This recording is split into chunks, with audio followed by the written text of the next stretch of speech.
damos la bienvenida a esta serie de entrevistas con emprendedores, con creadores de contenido que están construyendo negocios digitales alrededor de la educación. En esta oportunidad tenemos a Sabrina Castelli. Ella es creadora de la primera comunidad de mujeres alrededor de la educación financiera. Y la invitamos también, además de por su background, su trayectoria, que es súper inspiradora, porque Sabrina, Mujer Financiera, es una de las academias que más estudiantes tiene en Wisbu. Entonces, Sabri, bienvenida y muchas gracias por tu tiempo y por la disposición para compartir con nosotros. Bueno, muchas gracias, Cami, por la invitación. Súper feliz de estar acá y compartir toda nuestra experiencia. Ojalá pueda ayudar a inspirar a otras personas a iniciar sus propias academias también. Claro que sí. Bueno, empecemos por lo que cualquier persona que, digamos, no te conoce, no conoce Mujer Financiera, ¿qué hacen ustedes? Bueno, Mujer Financiera es una startup. Una startup es una empresa de tecnología que está en su etapa inicial, o sea, muy naciente, tiene solo 3 años, que tiene por objetivo contribuir con la inclusión financiera de las mujeres a través de la educación, la tecnología y la generación de comunidad. ¿Cómo lo hacemos? Desarrollando contenido de valor de educación financiera para mujeres que tiene que ver con ahorro, finanzas, préstamos, inversiones, todos los verticales de contenido que una mujer necesita a lo largo de su vida para tomar buenas decisiones financieras. Y eso lo potenciamos también con el desarrollo de una aplicación mobile para el celular, donde vos puedes estar aprendiendo continuamente también sobre contenidos y distintos temas dentro de la aplicación también. Así que es un poco lo que hacemos. Sí, de hecho, esa aplicación, Felicity, es una aplicación súper chévere. Yo me la descargué, ya voy a empezar a utilizarla porque está buena, te va dando como que puedes sumar tus gastos, te da un balance a final de mes, te va dando también, te van haciendo encuestas, blogs tuyos también sobre, así que, no, realmente, o sea, creo que es el tema de la educación financiera es demasiado importante porque marca, o sea, lo que muchos queremos al final de, pues no, ojalá al final de la vida, pero en algún momento, que es tener la libertad para que ojalá, bueno, idealmente uno pueda huir de, por ejemplo, ingresos pasivos o que te quieras comprar tu propia casa. Bueno, cada persona tiene diferentes sueños, pero creo que es demasiado importante y también la forma en que ustedes lo están abordando es muy digerible. O sea, cuando tú ves las redes sociales de Mujer Financiera y de Felicity, que de hecho les recomiendo que las vean, es contenido que uno le dan ganas como de seguir bajando en el feed, como es todo lo que postean, porque realmente Sí. está muy bien trabajado. Sí. Así que, bueno, Sabri, cuéntanos cómo se hizo esa Mujer Financiera, hablando de ti, ¿no? Como no el negocio, porque hablaremos de eso en una etapa más adelante, pero cómo se hizo Sabrina, o sea, cuéntanos un poco de tu historia para entender cómo llegaste a donde estás ahora. Ok, bueno, mi historia se remonta a mi infancia. Cuando yo tenía 9 años, mi padre falleció en un accidente y en ese momento, piensen que estamos, yo tengo 33 años ahora, o sea, fue hace muchos años atrás, más de 20. En ese momento el tema de la inclusión financiera no se hablaba en lo absoluto, mucho menos para mujeres, y mi mamá con tan solo 36 años tuvo que hacerse cargo de las finanzas familiares sin tener ni siquiera ni una cuenta bancaria, ni una tarjeta de crédito. No trabajaba, de hecho no generaba dinero porque se dedicaba a cuidarme a mí y a mi hermana. Mi hermana tenía solo 8 días, era muy chiquita, con lo cual con un bebé recién nacido. Entonces fue una situación muy traumática para la familia, de cómo nuestra vida cambió de un día para el otro. Y yo vi todo el esfuerzo que mi madre tuvo que hacer para justamente aprender sobre estas cuestiones de dinero, y qué difícil que le era acceder a esa información, porque en ese momento sus amigas eran todas también amas de casa, o sea, no tenía, y no estaba en las redes, no estaba en Instagram, un lugar donde ir a buscar contenido. Entonces eso me quedó muy marcado, y por eso es como que lo primero que aprendí fue qué importante es saber de dinero, porque en los momentos que más lo necesitas no hay tiempo para aprender. Entonces vos tenés que estar preparada para en esos momentos poder afrontarlo. Sumado a eso, nosotros recibimos seguro de vida de mi papá cuando falleció, y mi mamá, como no tenía conocimiento, lo que hizo fue ponerlo en un banco en Argentina, en un plazo fijo, y en el 2001, que fue 5 años después del accidente de mi padre, hubo una crisis económica muy grande en Argentina, donde los bancos no pueden devolverle el dinero a los ahorristas, con lo cual mi familia perdió todos sus ahorros nuevamente por un contexto económico, ¿no? Entonces ahí quedó como súper marcado en mí, ¿cómo puede ser que de vuelta se habían pasado los años? Mi mamá había empezado a trabajar, a generar dinero, y de vuelta le volvía a pasar lo mismo, pero con otra causa, ¿no? Entonces ahí como que me obsesioné con este tema de las finanzas y dije, yo quiero entender cómo funciona esto para nunca pasar por esta situación, porque obviamente hubo consecuencias en nosotros, o sea, fue una época económica difícil, tuvimos limitaciones de acceder a, yo quería estudiar en una universidad privada y no se podía pagar, y tuve que ir a una universidad pública, o sea, hubo un montón de cosas que en la familia se vieron afectadas por ese contexto. Cuando empecé a estudiar, estudié la carrera de contador, después la carrera de licenciada de administración, y mi primer trabajo a mis 19 años tenía muy buen promedio, así que quedé para una pasantía en un estudio contable internacional, y mi primer trabajo fue ser auditora de bancos de inversión, casualidad o no. Me tocó entender cómo funcionaban las instituciones financieras y auditarlas, incluso de que cumplan con todas las regulaciones, y ahí aprendí muchísimo de la industria, y lo primero que me llamó la atención fue que en su mayoría los puestos de poder, o sea, los auditores siempre trabajamos con los gerentes de las áreas, yo tenía 19, 20 años y me tocaba pedir información a un gerente de 50 años quizás, eran siempre hombres en su mayoría, y cuando yo hablaba de ellos por ahí con los que tenían una relación sobre finanzas y qué pasa con el ahorro y demás, empezaba a entender que tenían un conocimiento y una información que para la mayoría de las personas no era accesible, y cuando les preguntaba qué había pasado, por ejemplo, en la crisis económica con sus ahorros, ninguno de ellos había sido de alguna manera víctima también de este corralito, de esta crisis económica. Entonces yo decía, ¿cómo puede ser? O sea, y era porque tenían buena información de educación, ¿no? Como decir, no, yo tengo mis ahorros diversificados, hago esto, hago lo otro. Entonces ahí tuve como el primer insight de decir, esta información es súper importante para que la mayoría de las personas accedan, porque yo que tenía 2 carreras en económicas, ni siquiera sabía de eso, me enteré como en conversaciones informales de alguna manera, ¿no? Y ahí a los mis 23 años tuve como ese primer insight de decir, yo quiero saber más de esto y creo que esto hay que hacer que la gente lo conozca, que la gente común pueda saber de esto, porque eso va a definir qué hacer con su dinero, y el dinero no es otra cosa que libertad y oportunidad para las familias. Entonces ahí me puse a investigar. Cuando me puse a investigar estos temas, hace como 7, 8 años atrás, lo que me di cuenta es que la historia de mi familia era tan solo una historia dentro de 1 millón de historias de mujeres alrededor del mundo. Para que se den una idea, en el mundo existen hoy en día, en el 2021, más de 1.000 millones de mujeres que no tienen acceso a servicios financieros. En Latinoamérica, solo el 51% de las mujeres tiene acceso a una cuenta bancaria, y de las que tiene acceso, solo 1 de cada 10 está ahorrando dentro del sistema financiero. ¿Qué quiere decir esto? Que todavía falta un montón, y que historias como la de mi madre hay muchísimas y hay mucho por hacer. Y como que en ese momento me enamoré del problema y dije, quiero crear una empresa que dé una solución a esto. No tenía muy en claro ni cómo ni cuál era el camino, solo sabía que quería que nunca más una mujer pase por la situación que pasó mi familia.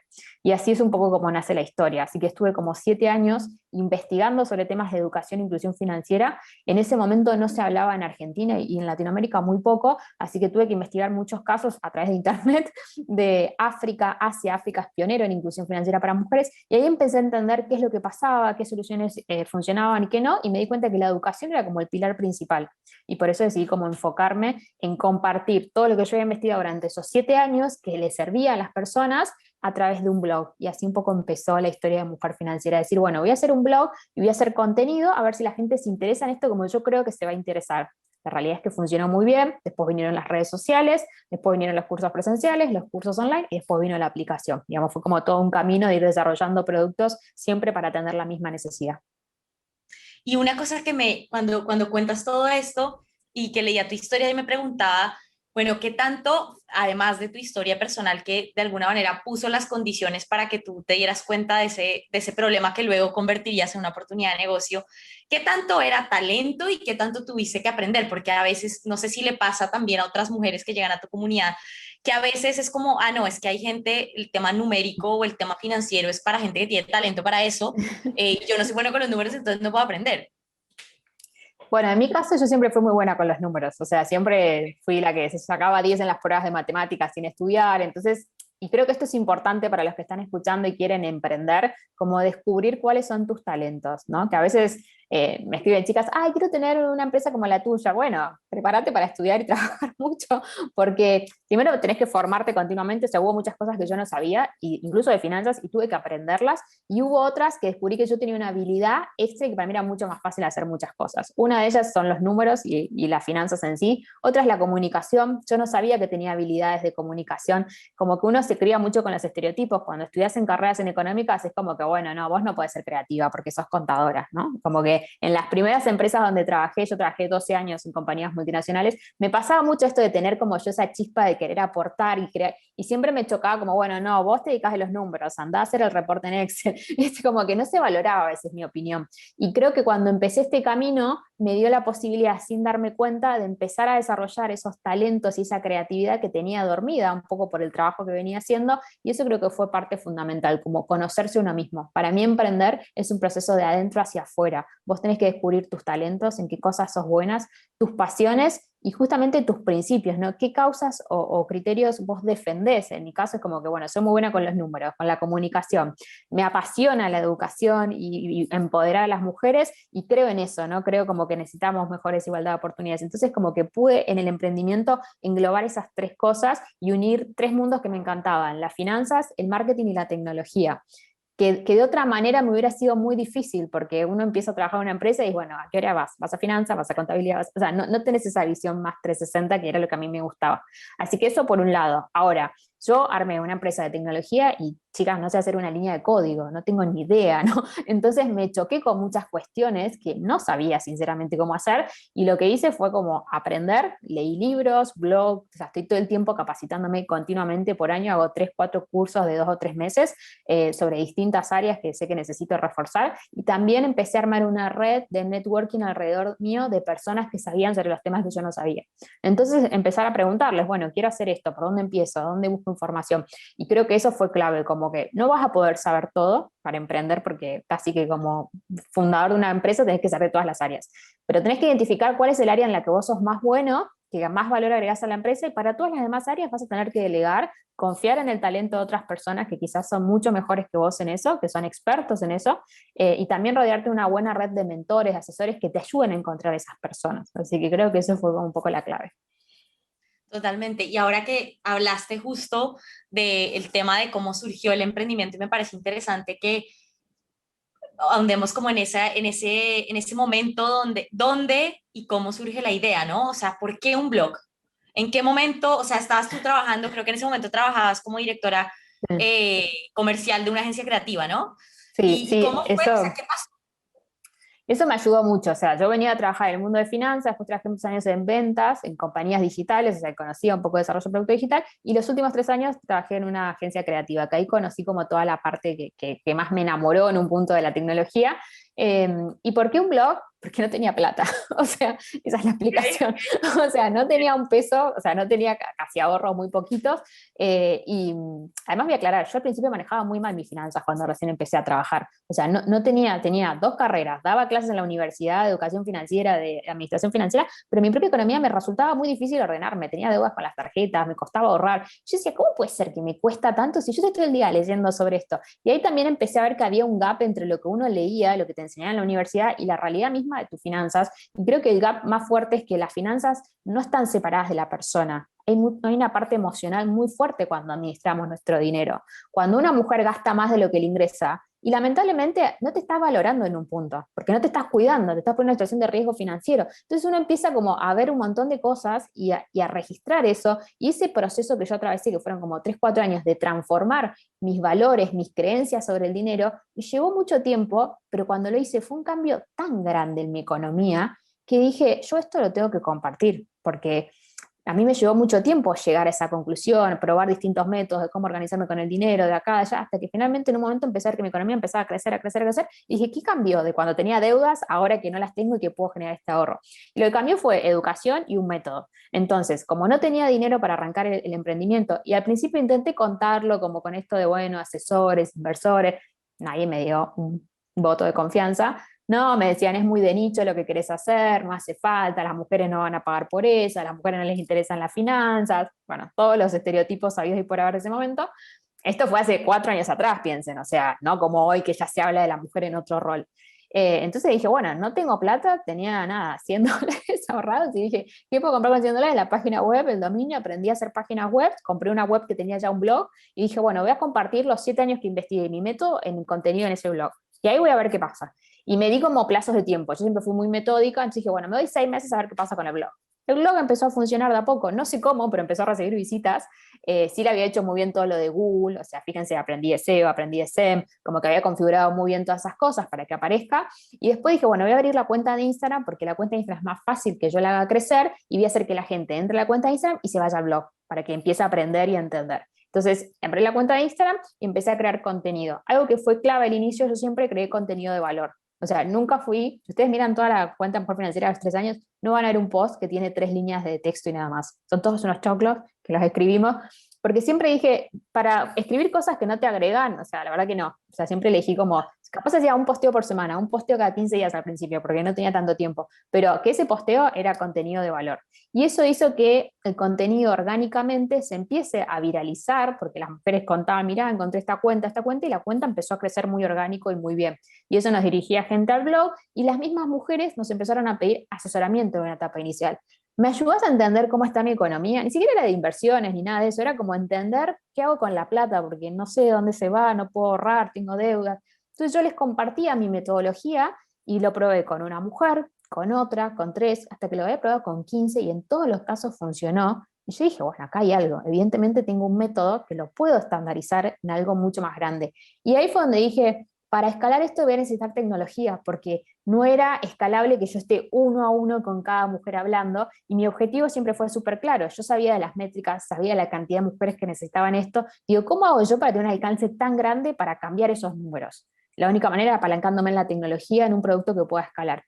Y así empecé a pensar la aplicación. De vuelta que me pasó, ya mucho más instruida, con una idea armada, un PowerPoint, una idea de negocio, fui a un par de concursos a pitchar, en ningún lado, de vuelta, nadie confió en mi idea, me decían que no sé qué, y yo dije, bueno, les voy a demostrar que esto sí es una buena idea. Y decidí trabajar muchísimo tiempo y muchísimas horas para mostrar que esto es así, y ahí fue donde, luego de estas mismas mujeres me empezaron a pedir cursos, y dije, bueno, armo un curso presencial para ver cómo funciona. Cuando vi que el contenido funcionaba, nos pasaba que por las redes, gente del interior de Argentina quería ir al curso. Y yo en ese momento trabajaba en relación de dependencia y no podía estar yendo a las provincias. Entonces dije, bueno, no sé, me voy a grabar en casa. No tenía cámara, chica, no tenía, o sea, tenía la cámara de la compu que no se ve bien con buena definición, o sea, no tenía micrófono, nada. Dije, bueno, me grabo en casa y subo el video a un link de Google Drive. O sea, no tenía plataforma, nada. Nada, Ah, y lo cobro como un número súper simbólico, o sea, era casi regalado, para ver qué pasa. Y me acuerdo que grabé el primer curso así, muy casero, y llegó justo Black Friday, Cyber Monday, algo así. Entonces dijimos, bueno, no sé, hagamos promociones, subámonos al tren de las promociones. Y vendimos, como decirle, veníamos vendiendo 8 o 10 cursos por mes y vendimos como 100 cursos en una semana. Y como que ahí dijimos, ¿qué pasó acá? O sea, y yo decía, pero chica, es malísimo, o sea, la calidad, o sea, el contenido era bueno, pero la calidad era súper básica, yo no tenía los recursos para hacer algo elaborado. Y ahí me di cuenta que funcionaba igual y dije, bueno, saco otro y otro. Y cuando ya armé 3, 4 cursos y vi que funcionaba muy bien, llegó la pandemia. Y la pandemia que hizo, explotó todo, porque todo el mundo se subió mucho más a lo digital, a aprender online y demás, y ahí fue justamente donde llegamos a Wixbook, porque empezamos a vender una cantidad de cursos tan grandes que ya no lo podíamos manejar. Piensen que al principio era botón de pago, una chica que atrás recibía el mail, el Excel, y le pasábamos el curso en el link de Google Drive, o sea, era todo muy precario. Y dijimos, bueno, no es momento de poner sistemas, de profesionalizar la entrega de este producto, porque ya vendíamos una cantidad que se nos había vuelto inmanejable. Y así fue un poco como el crecimiento. Así que creo que fue mucho prueba, aprendizaje y error también en el medio de ir descubriendo cuál era la forma de crear este producto. y yo creo que en ese camino que tú lo cuentas y claro, uno siempre escucha como esas historias y va como abriendo los ojos, pero detrás de todo eso, o sea, paralelamente, tú no renunciaste, no es como que tú de la noche a la mañana, o sea, tipo, decidiste hacer el blog, renuncias y No, te no. dedicas a eso 100%, lo hacías también combinado con tu trabajo, o sea, ¿cómo fue ese puente de emprender trabajando como dependiente a finalmente Sí. ser autónoma? Bueno, yo soy muy estudiosa, soy una persona súper nerd que disfruto mucho de aprender. Entonces yo dije, bueno, voy a estudiar cómo es esto de emprender. O sea, en un momento dije, yo quiero armar un emprendimiento de esto, no tengo ni idea. Debo admitir que al principio tenía un poco el prejuicio de que no podías armar un negocio desde cero. Porque yo venía de una universidad donde te forman para trabajar para empresas. La gente que conocía que tenía su empresa ya venía de familia, entonces no tenía alguien cercano que desde cero había creado algo. Entonces no era una posibilidad para mí, hasta que en esa agencia creativa donde trabajé conocí a los dueños y ellos hacía 5 años habían arrancado. Y ese fue el primer insight que tuve, ah, mira, ellos empezaron de la nada Y ahí dije, pará, debe haber otra gente y empecé a buscar y obviamente me encontré con millones de casos y de empresas que arrancaron de la nada y ahí como que me empecé a meter en el mundo emprendedor y a capacitarme mucho. Y en una de esas capacitaciones investigué como, bueno, ¿cómo se hace el cambio? ¿En qué momento yo me doy cuenta que puedo? Y básicamente lo que te decían todos es que vos tenés que primero armarte un fondo de emergencia de por lo menos 6 meses de tus ingresos, cosa que si la actividad emprendedora te va mal, no estés sufriendo que no tenés dinero, sino que vas a tener de backup ese dinero. Y segundo, renuncia a tu trabajo solo si cuando tu negocio ya genera ventas, que para mí esto es clave. ¿Por qué? Porque vos no estás arriesgando tanto. Emprender es una actividad de riesgo altísimo, o sea, continuo, ¿no? Entonces, primero hay que entender eso. Segundo, listo, ¿cómo yo empiezo a mitigar ese riesgo? Bueno, tengo ahorros por 6 meses. ¿Por qué 6 meses? Porque cuando un negocio no funciona, vos empezás a revisar la estrategia y más o menos en 3 meses podés cambiar algo. Entonces, 6 meses te da como un margen de decir, bueno, si esto no funciona, cambio el cliente, cambio el producto, cambio la plataforma. O sea, puedes jugar con distintas variables. Así que primero dice, listo, ¿cómo hago para generar ese fondo de emergencia? Fue mi primer objetivo. Y segundo, dije, bueno, cuando genere ventas que sean igual a por lo menos el 50% de mis ingresos, voy a empezar a analizar en qué momento dejo de trabajar. Mi idea era dejar de trabajar cuando los ingresos del emprendimiento sean exactamente iguales a mis ingresos en relación de dependencia. Entonces yo con eso iba a tener cubierto mis costos fijos para vivir y iba a poder dedicarle las 8 horas al negocio que hoy no se las estaba pudiendo dedicar. Ahora, ¿qué hacía? Me levantaba a las 6 de la mañana, de 6 a 9 trabajaba en Mujer Financiera, a las 9 me iba a la oficina, al mediodía almorzaba al costado de la computadora y trabajaba en Mujer Financiera. Me acuerdo que los chicos de la agencia, viste, almorzaban todos juntos, jugaban al metegol, y yo era como la mala onda que nunca iba, y todos decían, esta chica, ¿qué le pasa? Yo decía, no saben que estoy creando mi imperio acá. Y yo estaba, taca, taca, y salía de la oficina a las 6 de la tarde y en casa seguía hasta las 9 de la noche, con lo cual yo por día trabajaba 7 horas en Mujer Financiera y 8 horas en la oficina. Yo decía, tenía la doble vida, ¿viste? Como la vida laboral y el emprendimiento. Así estuve 6 meses. Yo me había puesto el objetivo 12 meses, como que dije, yo en 12 meses me tengo que ir de acá a mi empresa. ¿Qué pasó? En 9 meses lo logré.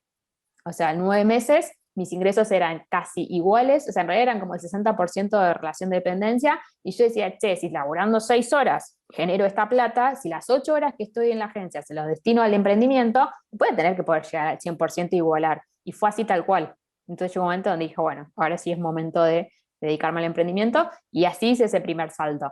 ¿Funcionó? Sí, al principio sí, porque tenía ese ingreso, pero después me agarró el primer valle de la muerte, que le agarra a cualquier emprendedor, donde el emprendimiento para que funcione no solo necesita que le pague el sueldo al emprendedor, sino que vos necesitas empezar a invertir. Necesitas empezar a invertir en alguien que te ayude con las redes, necesitas empezar a invertir en alguien que te ayude con la factura. O sea, te empiezan a abrir un montón de tareas que vos no tenías contempladas y para pagarle a esa gente que sí o sí necesitaba que me ayude para brindar un servicio, porque si no la gente, no sé, le vendíamos un curso, pero se enojaba porque no le mandábamos la factura. O sea, era como que te empiezan a aparecer esos problemas de operaciones. ¿Qué hacía? Lo poco que ganaba lo destinaba a pagarle a esa gente y yo casi no me pagaba. Y me endeudé, pero muchísimo, y dije, bueno, es mi apuesta. Saqué préstamos personales, dije, yo creo en este proyecto y voy a hacer, me prestaban dinero familiares, amigos que me veían con la idea, que me venían viendo comprometida con esto, y dije, me voy a dar de vuelta 12 meses. Si yo en 12 meses no logro que este negocio sea rentable, o sea, que todo lo que estoy gastando me permita pagarme de vuelta un sueldo a mí y pagarle a la gente que necesito,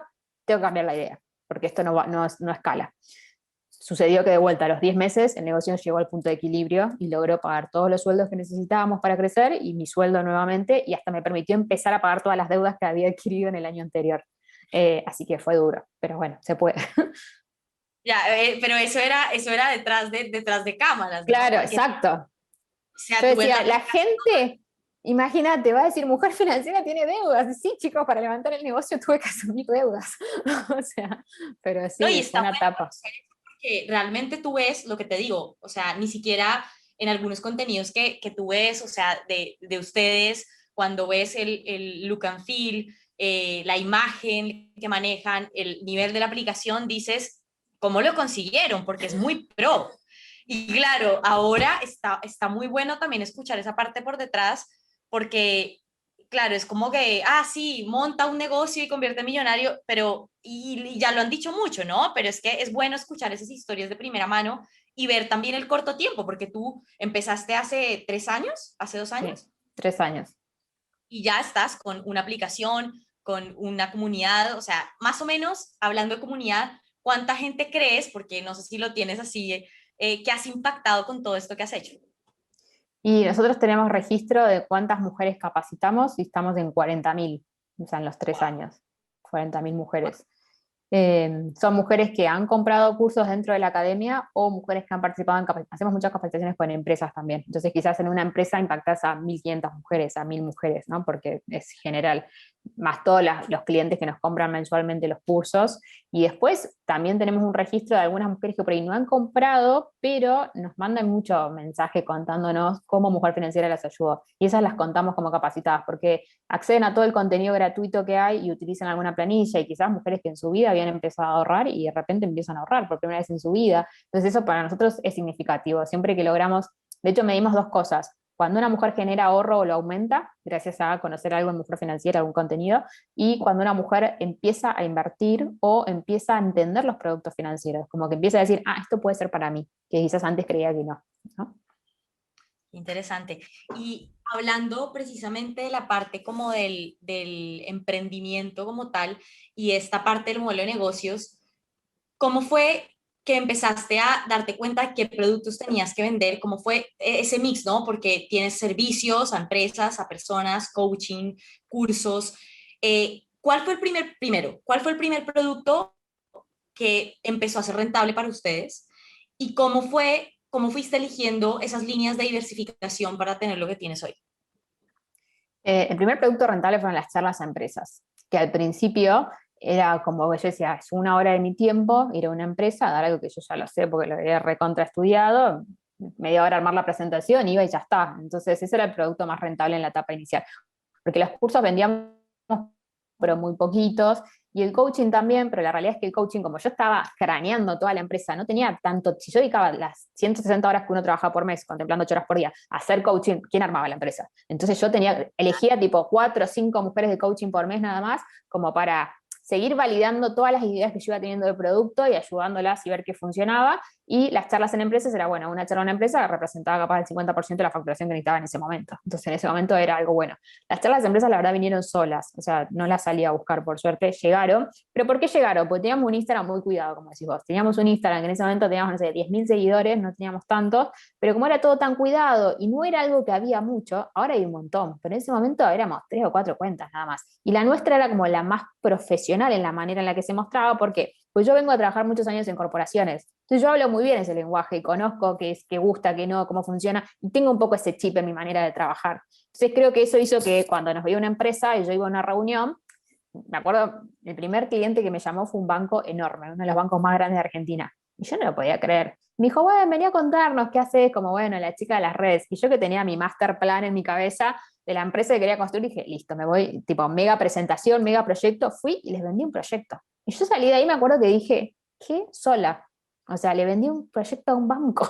O sea, y ese fue como, ¿y qué les vendimos? Yo soy consultora en Design Thinking, o sea, me encanta todo lo que tiene con Design Thinking, me formé muchísimo en eso, y lo que les vendí en ese momento era, bueno, hagamos un proceso de Design Thinking para conocer la necesidad de educación financiera de sus carteras de clientes. Y trabajamos mucho en ese proceso, fue un aprendizaje divino para los dos, nos conocimos muchísimo, y eso me permitió como, bueno, reinvertir en el equipo que quería contratar con ese dinero, o sea, que ese cliente empresa me permitió como poder empezar a hacer girar la rueda del emprendimiento y empezar a desarrollar más contenidos. Y luego de eso fue como, bueno, desarrollamos contenidos, un curso, 2 cursos, 3 cursos, y cómo íbamos eligiendo los temas, somos muy 100% eso, viste, que se dice mucho ahora, una compañía centrada en el cliente. Para mí es una compañía centrada en las mujeres, directamente. O sea, yo cada decisión que tomo en mi negocio se la consulto a mis clientes, más que a mi equipo, te diría. O sea, es como que, chicas, ¿les parece esto? Para que sea una idea, tengo un chat de WhatsApp con las 50 mejores clientes de Mujer Financiera. Y cada cosa nueva que sacamos, les contamos a ellas. Ellas lo prueban, ellas nos dan su feedback, hasta los nombres de los productos a veces les preguntamos. Entonces, como que tenemos mucho esa metodología y un poco, porque uno como creador quiere hacer de todo, ¿viste? O sea, y acá hay que tener foco, porque hay que generar resultados, generar ventas y que el negocio pueda crecer. Entonces, cuando veo que me voy de foco y que me entusiasmo con muchos proyectos, digo, bueno, voy a preguntar a las chicas, ¿qué les parece más importante? ¿Qué contenido quieren? Listo. Entonces íbamos sobre eso, o sea, y realmente las redes sociales creo que cualquier creador de contenido les tiene que explotar muchísimo, porque es algo gratis, que lo tenés 24 horas y que con un clic, con un botón, ya sabes qué quiere la gente, ¿no? Entonces eso también para nosotros fue muy importante, como siempre preguntarle al cliente sobre qué tema quería crear. Y ellos mismos nos fueron pidiendo como los contenidos, quiero un curso de esto, quiero un programa de esto, y así fue como fuimos detectando, digamos, lo que mejor funcionaba. Obviamente los cursos online son rentables, sí, pero quizás lo que la gente no sabe es que hay un trabajo detrás tremendo de la generación del contenido, de la edición, de la grabación y de operaciones después, porque hay muchísimo de, bueno, quiero acceder al curso, me olvidé la clave, o sea, hay muchas operaciones de atención al cliente. Entonces, ojo, porque yo digo, ese mito, viste, que hago cursos e ingresos pasivos, no es tan así si vos querés hacerlo profesional. Hay un trabajo detrás que nosotros hoy somos 13 personas trabajando. Y Y sí, precisamente ahorita eso que tú estás diciendo ojo, que no es como vender cursos y vivir de ingresos pasivos, si tuvieras al frente una coachee que te dice, mira, voy a empezar a enseñar X sobre alguna habilidad, sobre cocina vegetariana, no sé, para Argentina, qué sé yo. ¿Qué le dirías? O sea, tipo, ella tiene un trabajo de 8 horas igual que tú, nunca ha agarrado una cámara, probablemente no tiene una comunidad creada, o sea, solo sabe que quiere abrirse a la posibilidad de poder vivir de su conocimiento. Con todo lo que tú has recopilado, tu experiencia, ¿qué le dirías a esa persona? bueno, primero le diría que se forme. O sea, yo, digamos, como que tuve súper en claro lo que tenía que hacer porque me había formado. Yo sabía que tenía que crear la comunidad mientras iba desarrollando el producto, porque crear la comunidad tenía un costo muy bajo y me iba a permitir en el largo tiempo, sabía que llevaba tiempo, algo que yo hice que les va a servir, hice un estudio de todas las influencers que tenían, más de, creo que en ese momento, 50.000 seguidores, hacía cuánto tiempo tenían sus cuentas. Y me he dado cuenta que todo lo tenían hace 2 o 3 años. Entonces yo dije, listo, si yo quiero en 2 años vivir de esto y que esto es una empresa, tengo que crear la audiencia que va a querer comprar ese producto. Y no sucede, digamos, de un día al otro. Nosotros tenemos 100.000 seguidores, pero tenemos 3 años. El primer año nos costó un montón. El primer año llegamos como a 1.000, el segundo año llegamos a 10.000, o sea, piensen, multiplicamos por 10, y este año llegamos a 70.000, multiplicamos por 7. Y ahora en 3 meses llegamos a 100.000 de lo que va, o sea, 2 meses de lo que va, digamos, 2021. Con lo cual es un trabajo. Ahora, ¿cómo fuimos escalando eso? Bueno, conociendo qué funcionaba y qué no. Así que lo primero que le diría es formate en habilidades de marketing y redes sociales, porque es tu canal de adquisición de clientes a muy bajo costo. En segundo lugar, le diría, empezá con algo chiquito, pero empezá, porque uno aprende en el proceso. Yo siempre digo, si yo hubiera querido hacer un curso como yo, eterna perfeccionista, como a mí me gustaría, nunca hubiera empezado, porque no tenía los recursos para comprarme una buena cámara en ese momento, un buen micrófono. O sea, me llevó 1 año y medio tener el aro de luz, la cámara, el micrófono, la cámara HD, aprender edición de video. Yo, por ejemplo, nunca aprendí edición de video, no tengo paciencia, entonces elijo pagarle a alguien que lo haga. Yo me siento y me grabo, listo, chicos, hagan ustedes su trabajo. Pero al principio no necesitas ni edición de video, ¿no? Entonces yo creo que lo primero que le diría es armar un pequeño contenido cortito y empezar, regálalo, aunque sea, que la gente te dé feedback, ponele un precio súper bajo para conocer qué le pasa y lo vas a ir mejorando y va a ir evolucionando ese contenido a medida que vos vayas conociendo qué le gusta a la gente, que veas su feedback y demás. Hacé mucho research, fíjate los otros creadores de contenido de lo que vos querés crear, qué están haciendo. Y también un ejercicio que a mí me encanta, que esto lo aprendí con la metodología de Design Thinking, es hacer research de industrias cruzadas. Como decir, che, yo voy a hacer de cocina, pero a ver, la mejor creadora de contenido de redes sociales, ¿qué hace que le funciona? La mejor creadora de contenido de moda, ¿qué hace que le funciona? La de mujer financiera, ¿qué está haciendo que le funciona? Porque vos ahí vas a ver que el cliente que te compra el curso de comida saludable es el mismo cliente que compra un curso de finanzas, que compra un curso de moda y que compra un curso de redes sociales porque tiene un emprendimiento. Entonces la realidad es que en un punto se conecta todo, porque es la misma persona a la que todos le estamos vendiendo o le estamos ofreciendo un servicio. Entonces, que vos sepas lo que a esa persona le gusta te va a ayudar también a ir desarrollando tu contenido. Así que creo que eso sería clave. Empezar, no importa la calidad, mejor hecho que perfecto, es la frase clave para el mundo emprendedor. Segundo, capacitarse continuamente. Y tercero, hacer mucho research, mucha investigación para entender qué funciona, qué no y por dónde ir. Y hay una cosa que tú mencionaste que es clave y es el tema de la creación de contenido constante de valor, ¿no? Y eso es algo que, o sea, si tú quieres vivir de contenido, bueno, tienes que primero amigarte de que te guste hacer contenido, porque va a ser tu día a día, ¿no? Eso te va a dar de comer a ti, le va a dar de comer a tus clientes, a tu audiencia, etcétera. Entonces, hagamos un poco de doble clic en cómo funciona tu dinámica de producción de contenido, o sea, ¿cómo hacen para decir qué temas van a, pues ya me dijiste que tenía mucho intercambio con las clientes, pero cuéntanos un poquito cómo es el día a día de una creadora de contenido? Uf, un caos. O sea, creo que de todas las tareas de la empresa, la que no he podido delegar 100% es la creación del contenido. o sea, es algo que probé de una forma con una agencia, sin agencia, contratando gente, contratando otro perfil y me doy cuenta que es lo más difícil de delegar porque, y creo que también está bastante a veces bastardeado el creador de contenido, pero la verdad es que es un creativo. O sea, y yo también tuve que aceptarme y decirme, soy una creativa, tengo un talento para esto y por eso no es fácil que otro me lo pueda replicar.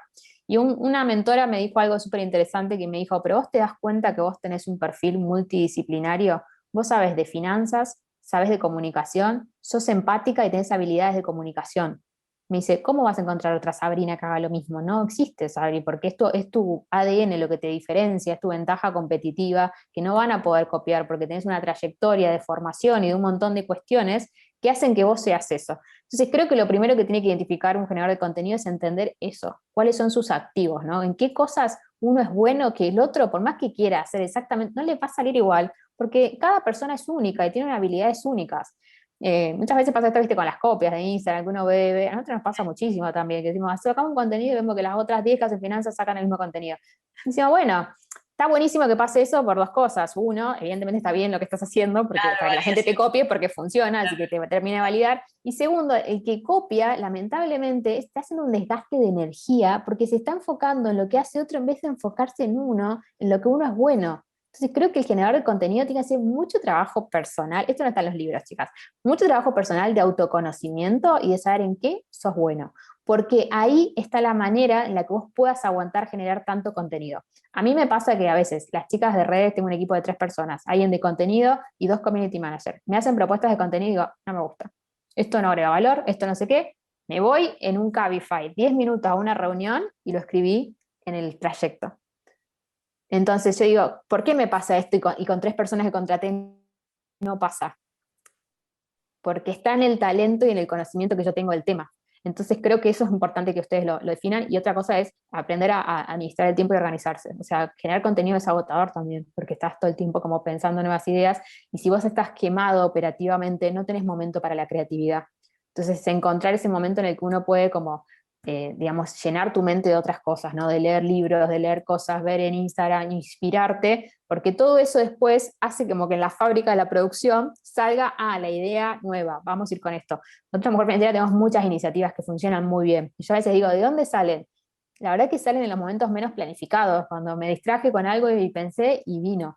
Entonces creo que un creador de contenido tiene que estar muy conectado con esa creatividad y con ese ambiente para estar generando nuevas ideas, totalmente informado. El contenido cambia todo el tiempo en esta era, con lo cual vas a tener que asumir que tu vida entera vas a tener que estar aprendiendo, como un médico. Viste que los médicos nunca terminan de estudiar, el creador de contenido tampoco, porque el contenido cambia y evoluciona, y de hecho creo que la clave para mantenerse en el negocio es tener la flexibilidad de estar cambiando y evolucionando continuamente. Y tercero, tener un muy buen equipo de soporte, como identificar tipo, bueno, en qué sos muy bueno vos, yo soy muy buena en la idea y quizás en el texto, porque conozco el tema. Entonces, bueno, listo, busco la mejor diseñadora que se encargue de la pieza, la mejor de planning para que se encargue todo el calendario, de la grilla, de responder las historias, y yo solo me voy a enfocar en esto. Entonces ahí uno empieza como a armar su línea de producción, como entender en qué parte quizás agrega más valor. Tengo muchas amigas influencers y creadoras de contenido, y a veces hablamos entre nosotras, y por ejemplo, una de las chicas que también tiene su academia en Wisbu, que es Belu, Belu es re creativa visualmente, o sea, la visual que tiene Belu es increíble, y siempre digo, Belu, vos eso nunca lo vas a poder leer, porque es tu talento, o sea, yo capaz con la visual no soy tan buena, sí tengo ojo de decir esto me gusta, esto no, pero sé que hay gente que lo hace mejor que yo. Entonces yo solo me dedico al contenido y que la visual lo hagan las chicas. Entonces creo que identificar eso también te ayuda a ser más eficiente como creador de contenido. Clave. Y ahora que tú mencionaste un poco más, nos vamos acercando como a ese día a día, a esa que también me parece súper interesante, y es, bueno, ¿cómo es en ese día a día de Sabrina, qué hábitos tienes para poder nutrir esa mente creativa? Porque una persona que se dedica a crear tiene que tener fórmulas y recetas propias que va recopilando para mantener esa maquinita de inspiración como alimentada. Sí. Sí, bueno, rutinas tengo muchísimas, el tema de los hábitos, muchísimo, tuve que aprender un montón, no tenía todos estos hábitos que tengo ahora. Llegué al nivel de tener una planilla de Excel con 23 hábitos diarios y todos los días entraba y marcaba con un casillero rojo, verde si lo había cumplido o no, para obligarme a desarrollar el hábito. O sea, hay mucha disciplina en el trabajo también del creador de contenido. Entonces creo que eso es algo que también van a tener que trabajar y aprender. En general yo organicé, probé muchísimos métodos de organización, algunos me funcionan por un tiempo, después me dejan de funcionar, los cambio. Hoy el que tengo es lunes y martes, no tengo calls, porque además, yo, además de crear el contenido de Mujer Financiera, soy la directora de la empresa, que hoy 13 personas trabajan. Entonces tengo 800 obligaciones de legales, finanzas, de esto, del otro. Tenemos sociedades en el exterior, o sea, como que a mí se me mezcla un caos en mi agenda, más todas las charlas, webinar, entrevistas, que estoy como que dije, bueno, tengo que saber qué es el foco. Entonces yo, por ejemplo, los lunes no hago nada externo a la empresa. Es un día que me dedico 100% a hacer el trabajo de Sabrina. El trabajo de Sabrina es pensar el contenido, revisar las finanzas de la empresa, aprender sobre algo nuevo. Dedico como 1 o 2 horas a, hoy voy a bucear sobre algún tema que me apasiona o que me interesa. Y después, así, por ejemplo, hago martes, es la reunión de generación de contenidos con el equipo. Entonces, todos los martes los chicos preparan las ideas que fueron trabajando, yo las apruebo, las priorizo, vemos esto, vemos lo otro, y ya sale la línea de producción para toda la semana siguiente. Y después, sí, de miércoles a viernes, como que ahí tengo reuniones con cualquier, digamos, eventos, entrevistas, qué sé yo, pero yo, fíjense que arranco la semana haciendo lo que es importante. Las finanzas, que la empresa siga siendo rentable, y como dedicar mi tiempo a aprender algo nuevo y a pensar qué contenidos quiero desarrollar.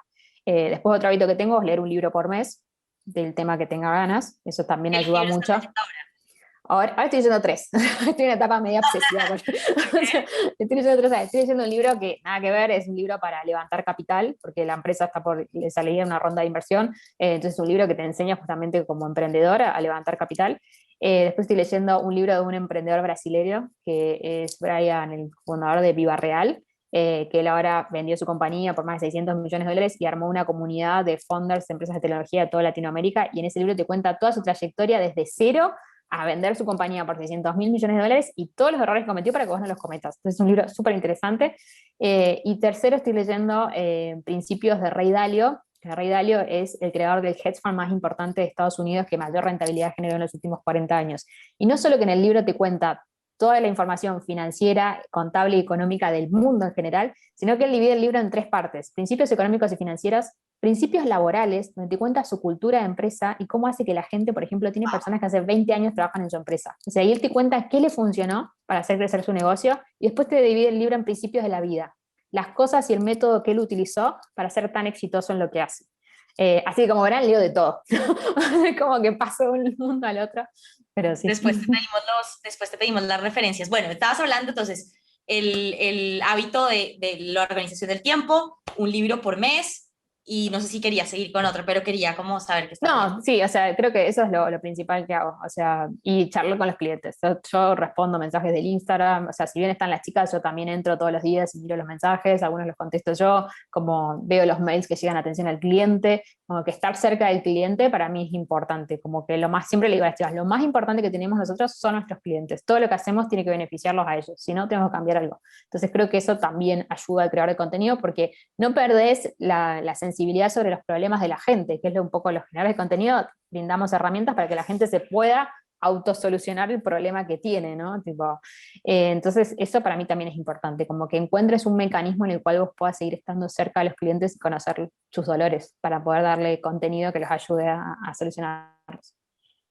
Y ya para ir cerrando un poco, Sabrina, ¿quién te inspira a ti? O sea, ¿qué fuentes de inspiración? Ya hablaste de libros, no sé, emprendedores o gente que te ha ayudado en tu camino, y que, bueno, uno siempre tiene como esas estrellas que te ayudan a hacer mucho de lo que eres hoy. ¿Quiénes son en tu caso?